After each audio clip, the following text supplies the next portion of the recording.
Assalamualaikum warahmatullahi wabarakatuh. Materi kita hari ini yaitu pengendalian kualitas proses produksi massal. 1. Pengertian pengendalian kualitas. Secara definisi, kualitas adalah suatu istilah relatif yang sangat bergantung pada situasi atau secara subjektif konsumen. Kualitas adalah sesuatu yang cocok dengan selera. Oleh karena itu, produk yang berkualitas jika produk tersebut memiliki kecocokan penggunaan bagi dirinya. Kualitas produk dapat berkaitan dengan kehandalan, ketahanan waktu yang tepat, penampilannya, integritasnya, kemurniannya, individualitasnya, atau kombinasi dari faktor tersebut.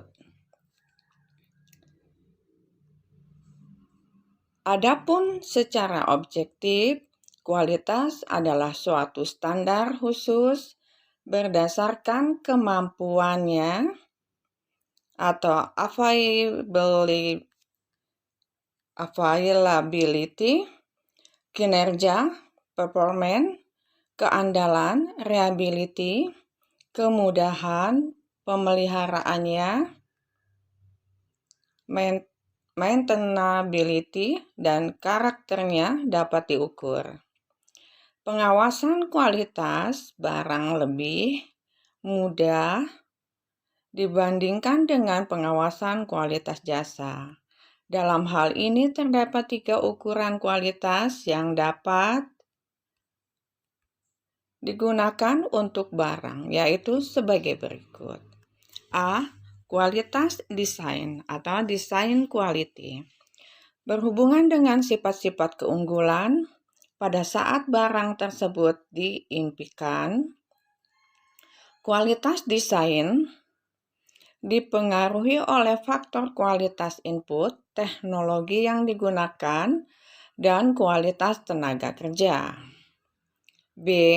Kualitas penampilan atau performance quality. Mencakup performa produk waktu yang akan datang, dipengaruhi oleh 2 faktor, yaitu kehandalan produk yang berkaitan dengan waktu penggunaan sebelum kerusakan. Perawatan produk yang berkaitan dengan kemampuan mereparasi dan mengganti dengan cepat produk yang rusak. C. Kualitas memenuhi atau conformance quality. Berkaitan dengan apakah produk yang dihasilkan memenuhi spesifikasi yang telah ditetapkan atau yang diharapkan. 2. Faktor-faktor yang mempengaruhi kualitas. A. Pasar atau tingkat persaingan. Makin tinggi persaingan akan memberikan pengaruh pada perusahaan untuk menghasilkan produk yang berkualitas. B. Tujuan organisasi. Apabila perusahaan bertujuan untuk menghasilkan volume output tinggi, barang yang berharga rendah atau menghasilkan barang yang berharga mahal dan eksklusif. C. Pengujian produk. Pengujian yang kurang memadai terhadap produk yang dihasilkan akan berakibat kegagalan dalam mengungkapkan kekurangan yang terdapat dalam produk. D. Desain produk. Cara mendesain produk pada awalnya dapat menentukan kualitas produk itu sendiri. E. Proses produksi. Prosedur untuk memproduksi produk dapat juga menentukan kualitas produk yang dihasilkan. F. Kualitas input. Jika bahan yang digunakan tidak memenuhi standar, tenaga kerja tidak terlatih, atau perlengkapan yang digunakan tidak tepat, akan berakibat pada kualitas produk yang dihasilkan kurang baik pula. G. Perawatan perlengkapan. Jika perlengkapan tidak dirawat dan dipelihara secara tepat atau suku cadang tidak tersedia, maka kualitas produk akan kurang baik. H. Standar kualitas. Jika perhatian pada kualitas dalam organisasi tidak terlihat, tidak ada pengujian maupun inspeksi, maka output yang berkualitas tinggi akan sulit dicapai. I. Umpan balik konsumen. Apabila perusahaan yang sensitif terhadap keluhan-keluhan konsumen, kualitas tidak akan meningkat secara signifikan. 3. Manfaat pengendalian kualitas. Pengendalian kualitas produk diperlukan agar produk yang dihasilkan sesuai dengan rencana produksi. Oleh karena itu, dengan terkendalinya kualitas produksi, baik pengendalian kualitas dengan pendekatan masukan, proses maupun keluaran akan memberi manfaat baik bagi perusahaan maupun bagi konsumen. A. Manfaat bagi perusahaan. Tercapainya efisiensi karena tidak ada pemborosan bahan baku dan tidak ada pemborosan waktu maupun tenaga kerja. Menekan biaya sehingga biaya rata-rata dan harga jual menjadi rendah. Meningkatkan penjualan di samping karena harga jual relatif rendah juga karena kualitas barang yang terjamin. B. Manfaat bagi konsumen. Konsumen merasa puas karena dapat memperoleh barang yang berkualitas dengan harga yang bersaing. 4.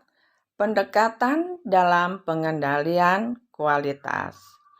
Pengendalian kualitas secara umum dapat menggunakan 3 pendekatan, yaitu pendekatan masukan, pendekatan proses, dan pendekatan keluaran. A. Pendekatan masukan.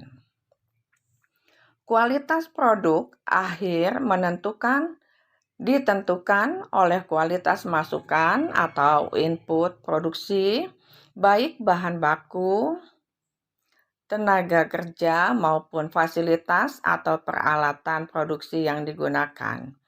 Pengendalian kualitas berdasarkan pendekatan masukan adalah pengendalian dengan cara menetapkan standar yang sangat ketat terhadap spesifikasi masukan proses produksi. Pengendalian kualitas bahan baku. Langkah-langkah yang harus diperhatikan dalam pengendalian kualitas bahan baku adalah seleksi sumber-sumber bahan yang meliputi hal-hal berikut. Kualitas dari bahan yang akan digunakan, kemampuan pengadaan dari pihak supplier, harga bahan. Pemeriksaan dokumen, pengadaan dan pemeriksaan penerimaan bahan, penyimpanan bahan. Pengendalian kualitas bahan setengah jadi. Pengendalian ini dimaksudkan untuk mengetahui adakah bahan setengah jadi yang mengalami kerusakan. Ada 2 jenis kerusakan yang mungkin terjadi dan perlu penanganan tersendiri agar tidak mengecewakan konsumen serta dapat mengurangi biaya produksi lebih lanjut, yaitu sebagai berikut. Jika terjadi kerusakan berat pada bahan setengah jadi, Bahan tersebut harus dikeluarkan dari proses produksi berikutnya. Jika mengalami kerusakan namun masih bisa diperbaiki, bahan setengah jadi tersebut harus segera diperbaiki. Pengendalian kualitas barang jadi. Pengendalian kualitas barang jadi harus dilakukan secara teliti. Hal ini dikarenakan kualitas barang jadi hampir menunjukkan kualitas proses secara keseluruhan. Dengan demikian, jika telah dilakukan pengendalian kualitas bahan baku dan bahan penolong, serta pengendalian kualitas proses, kualitas barang jadi dengan sendirinya telah terkendali. B. Pendekatan proses. Pengendalian kualitas dengan pendekatan proses dilakukan melalui pengendalian yang ketat terhadap standar proses produksi yang dijalankan. Setiap pekerja berusaha meminimalisasi penyimpangan dan setiap kerusakan fasilitas diperbaiki dengan segera. Sebelum melakukan proses produksi, setiap pekerja terlebih dahulu diberikan pedoman pelaksanaan proses produksi dan harus betul-betul memahami sampai pekerja tersebut tahu apa yang harus dilakukannya dan berusaha optimal melakukan sesuai dengan pedoman. C. Pendekatan keluaran. Pengendalian kualitas dengan menggunakan pendekatan keluaran dilakukan dengan melihat kesesuaian produk akhir dengan pesanan atau standar yang telah ditetapkan, yaitu dilakukan dengan melihat dan memeriksa sampel produk. Demikianlah pembahasan kita kali ini. Semoga bermanfaat bagi kita semua. Salam sehat, tetap semangat. Waalaikumsalam warahmatullahi wabarakatuh.